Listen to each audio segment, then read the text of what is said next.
விஸ்வநாதன் ஒரு நல்ல வேலையில் கௌரவமான வாழ்க்கையில் இருந்தான். அவனுக்கு துணையாக மீனாட்சி என்ற மிகவும் அன்பான, எல்லாவற்றையும் அனுசரித்து செல்லும் மனைவி அமைந்தாள். மீனாட்சிக்கு விஸ்வநாதன் தான் உலகம். அவனது மகிழ்ச்சியே அவளது மூச்சு. ஆனால் விஸ்வநாதன் அந்த அன்பின் மதிப்பை புரிந்து கொள்ளவில்லை. அவன் தன் இல்லறத்தை விட்டு கள்ள உறவு என்ற இருண்ட பாதையில் சறுக்கினான். ஒருபுறம் வெளி உலகத்திற்கு அவன் ஒரு நல்ல மனிதன், இன்னொரு புறம் மீனாட்சிக்கு அவன் ஒரு கொடுமை செய்பவன். மீனாட்சிக்கு தன் கணவனின் தவறான நடத்தை தெரிந்தது. அவளுக்கு முதலில் வந்த உணர்வு கோபம் அல்ல, அவமானம் மற்றும் ஆழமான வலி. அவள் கண்ணீரோடு விஸ்வநாதனிடம் கெஞ்சினாள். விஸ்வா, நம் வாழ்க்கை என்ன பாவம் செய்தது? எனக்கு நீ மட்டும் தானே துணை. ஏன் என்னை இப்படி தவிக்க விடுகிறாய் என்று கேட்டாள். விஸ்வநாதன் அவளை அவமதித்தான். காதலியின் மாயை அவனது கண்களை மறைத்தது. மீனாட்சியிடம் பேசினால் அவனது காதலிக்கு நேரம் கிடைக்காது என்று நினைத்தான். அவன் வீட்டிற்கு தாமதமாக வந்தால் மீனாட்சியின் கேள்விக்கு பதிலாக அவளுக்கு மன ரீதியான கஷ்டங்களை கொடுத்தான். நீ ஒரு நல்ல மனைவி இல்லை, அதனால்தான் நான் வெளியே செல்ல வேண்டியிருக்கிறது என்று பொய்ப்பழியை சுமத்தினான். மீனாட்சியின் கண்ணீர் அந்த குடும்பத்தின் அஸ்திவாரத்தை அரித்தது. அவள் தன் துக்கத்தை சத்தமாக சொல்லக்கூட அனுமதிக்கப்படவில்லை. இரவு முழுவதும் அவள் தலையணையை அணைத்துக் கொண்டு அழுவாள். அவளது அழகு மங்கியது, அவளது ஆரோக்கியம் சீர்குலைந்தது. தன் தவறுக்கு மீனாட்சியை தண்டித்த அந்த கணவன் ஒரு கொடூரமான மனிதனாக மாறினான். விஸ்வநாதனின் காதல் அவனது அலுவலகம் வரை தெரிய வந்தது. அவனது மதிப்பு சரிந்தது. அவனுடைய பணமும் பதவியும் கேள்விக்குறியாயின. அவன் மீனாட்சியின் அன்பை புறக்கணித்ததால் அவனது வாழ்வு புறக்கணிக்கப்பட்டது. அந்த துயரமான கட்டத்தில் விஸ்வநாதனுக்கு ஒரு பெரிய விபத்து ஏற்பட்டது.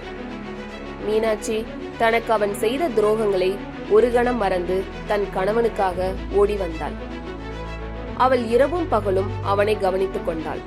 ஆனால் விஸ்வநாதன் தன் தவறை உணரும் முன்பே அந்த விபத்தின் தீவிரத்தால் கண்களை மூடினான்.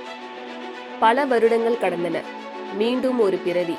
இந்த முறை விஸ்வநாதன் ஒரு பெண்ணாக பிறந்தான்.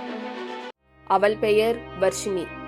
அவளுக்கு அமைந்த கணவன் கள்ளக்காதலுக்காக தன் மனைவிக்கு கொடுத்த அதே வலியை வர்ஷினிக்கு திரும்ப கொடுத்தான். வர்ஷினி அன்று மீனாட்சி அனுபவித்த அதே புறக்கணிப்பை அனுபவித்தாள்.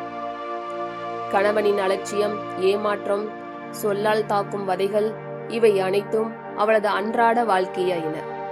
வர்ஷினி தன் கணவனிடம் கெஞ்சினாள், அழுதாள், தன் வாழ்க்கையின் மதிப்பை உணராமல் துன்பப்பட்டாள்.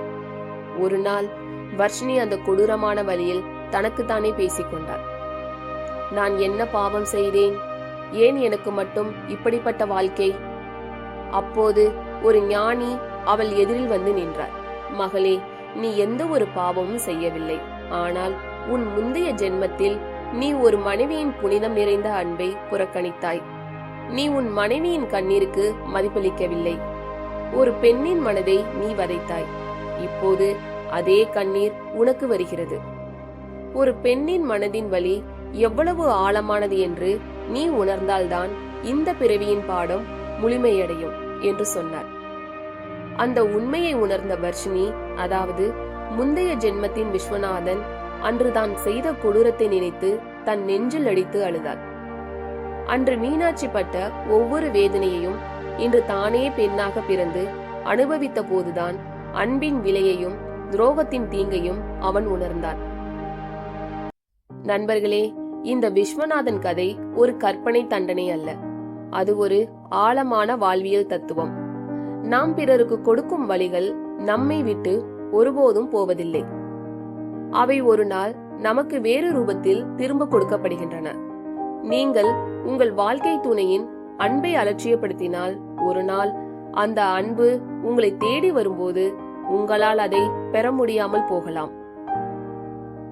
உங்கள் உறவை தூய்மையாக வைத்துக் கொள்ளுங்கள். உங்கள் துணை உங்களுக்கு கொடுக்கும் அன்பு ஒரு வரம். அந்த வரத்தை மதிக்க தெரியாதவன் நிச்சயம் ஒரு நாள் அதே புறக்கணிப்பின் வலியை தனியாக அனுபவிப்பான். நீங்கள் யாரையும் வதைக்க வேண்டாம். உங்கள் அன்பை கொடுங்கள், உங்கள் துணையை மதியுங்கள்.